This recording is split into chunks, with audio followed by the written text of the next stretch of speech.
నమస్తే. Welcome to our channel. ప్రస్తుతం మనతో సీనియర్ జర్నలిస్ట్ భరద్వాజ గారు ఉన్నారు. వారితో మాట్లాడదాం. సార్ నమస్తే. నమస్తే.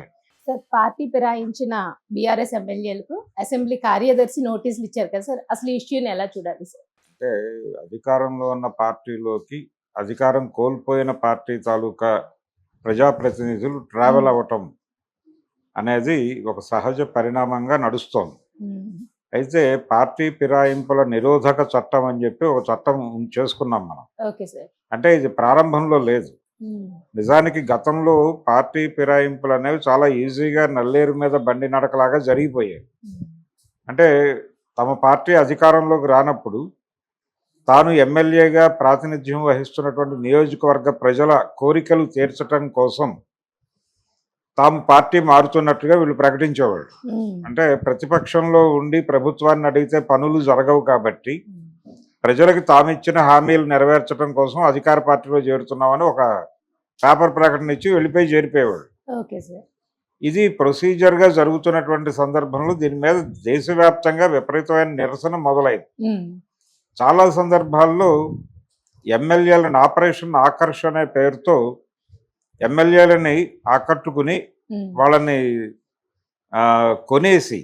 కొనుగోలు చేసి కూడా ప్రభుత్వాలను పడగొట్టి ప్రత్యామ్నాయ ప్రభుత్వాలను ఏర్పాటు చేసినటువంటి సందర్భాలు కూడా మనం చూసాం. ఉదాహరణకు ఆంధ్రప్రదేశ్ చరిత్రలో, ఉమ్మడి ఆంధ్రప్రదేశ్ చరిత్రలో నాదెండ్ల భాస్కరరావు గారు చేశాడు అది. తర్వాత దశలో చంద్రబాబు గారు చేశారు. వాళ్ళిద్దరూ కూడా రామారావు గారి ప్రభుత్వాలను కోల్చడానికి ఎమ్మెల్యేలని తమ వైపుకి అట్రాక్ట్ చేసుకున్నటువంటి సందర్భం మ్యాసివ్ స్కేల్లో కనిపిస్తుంది.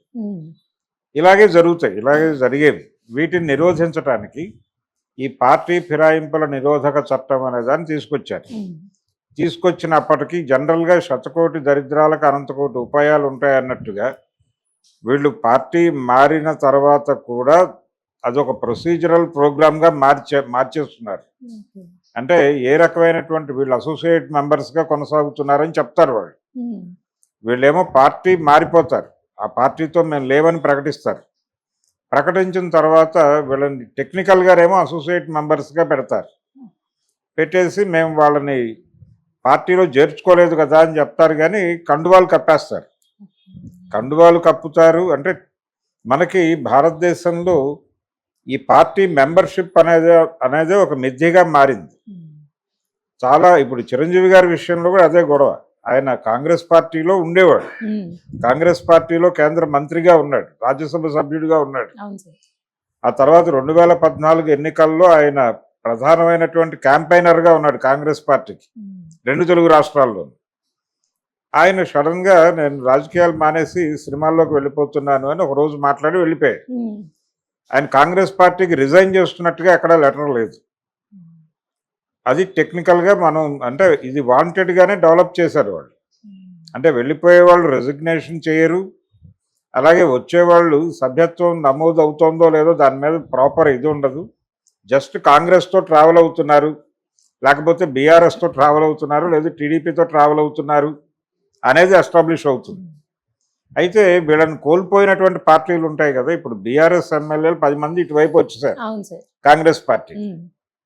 ఈ రావటం మీద వాళ్ళు కోర్టుని అప్రోచ్ అయ్యారు, హైకోర్టులో కేసేశారు. హైకోర్టు 4 నెలల్లో క్లారిఫికేషన్ కావాలని అడిగింది. ఈ 4 నెలల్లో ఏమీ జరగలేదు. జరగకపోయేసరికి వీళ్ళు సుప్రీంకోర్టుకి వెళ్ళారు. సుప్రీంకోర్టు కూడా సీరియస్గానే దీని మీద ఒక క్లారిఫికేషన్ ఇవ్వమని చెప్పి అసెంబ్లీ స్పీకర్ని ఆదేశించింది. ఆల్రెడీ బీఆర్ఎస్ వాళ్ళు కూడా అసెంబ్లీ స్పీకర్కి ఒక నోటీస్ సర్వ్ చేసి ఉన్నారు. ఏంటి పరిస్థితి, పార్టీ ఫిరాయింపుల నిరోధక చట్టాన్ని ఉల్లంఘించి వీళ్ళందరూ మీ పార్టీలో చేరారు, కాంగ్రెస్ పార్టీలో చేరారు కాబట్టి వీళ్ళ మీద చర్యలు తీసుకొని వీళ్ళని అనర్హులుగా ప్రకటించి తిరిగి బై ఎలక్షన్ జరపాలా 10 నియోజకవర్గాల్లో అనేది డిమాండ్. కానీ ఇప్పుడు నోటీసులు ఇచ్చారు.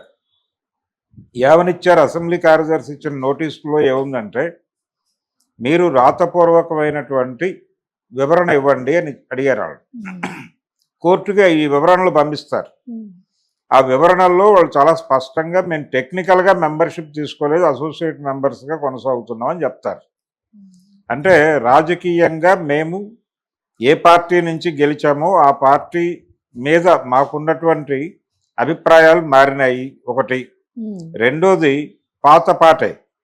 అంటే మా నియోజకవర్గాల అభివృద్ధి కోసం, మా నియోజకవర్గాల ప్రజల అభ్యున్నతి కోసం వాళ్ళు ఏ హోప్స్ అయితే పెట్టుకుని మమ్మల్ని గెలిపించారో వాటిని నెరవేర్చడం కోసం మేము ఇలా ప్రభుత్వంతో అసోసియేట్ మెంబర్స్గా కొనసాగాలని నిర్ణయించుకున్నాం ప్రజా సంక్షేమం దృష్ట్యా అనే పద్ధతిలో వాళ్ళు ప్రజల తీర్పును శిరసావహిస్తూ మేము ఆ పార్టీతో నడవాలని అనుకుంటున్నాం అని చెప్పి ఒక రాతపూర్వకమైనటువంటి సంజాయిషి ఇస్తారు. ఈ సంజాయిషి యాక్సెప్ట్ చేస్తుంది అసెంబ్లీ. యాక్సెప్ట్ చేసిన తర్వాత అసెంబ్లీ యాక్సెప్టెడ్. రెండోది వీళ్ళు అసోసియేట్ మెంబర్స్, వీళ్ళకి అధికారికమైనటువంటి పార్టీ సభ్యత్వాలు పాడు ఉండవు కాబట్టి ఈ కేసును కొట్టేస్తుంది కోర్టు. వీళ్ళెవరు అంటే ఇప్పటి వరకు పార్టీ ఫిరాయింపుల నిరోధక చట్టం వచ్చిన తర్వాత అనేక సందర్భాల్లో ఎమ్మెల్యేలు పార్టీలు మారారు.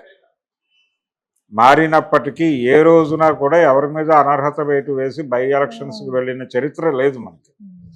అంటే వైఎస్ రాజశేఖర రెడ్డి గారు ముఖ్యమంత్రిగా ఉండగా దాదాపు 7 టీఆర్ఎస్, అప్పుడు బీఆర్ఎస్ కాదు, అప్పుడు టీఆర్ఎస్ ఎమ్మెల్యేలని 7 ఆయన అట్రాక్ట్ చేశాడు ఆపరేషన్ ఆకర్షణ అనే పేరుతో.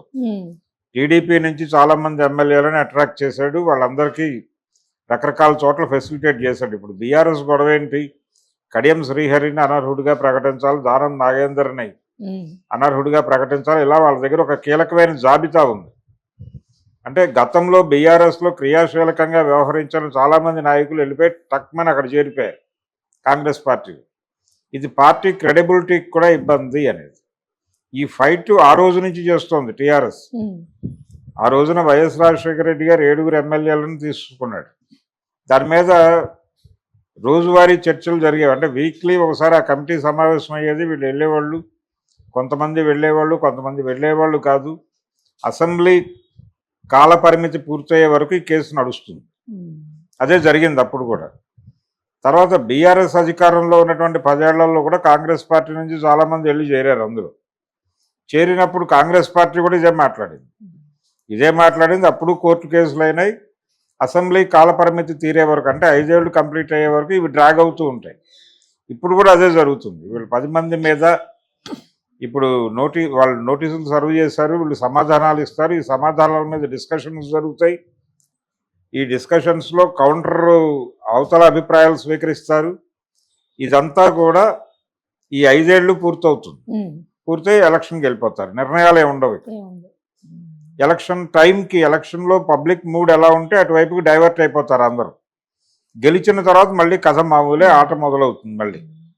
అందుకని ఈ పార్టీ ఫిరాయింపుల నిరోధక చట్టం అనే దాని అమలు పట్ల పొలిటికల్ పార్టీలకు చిత్తశుద్ధి లేకపోవడం వలన జరుగుతున్నటువంటి ల్యాప్సెస్ ఇది.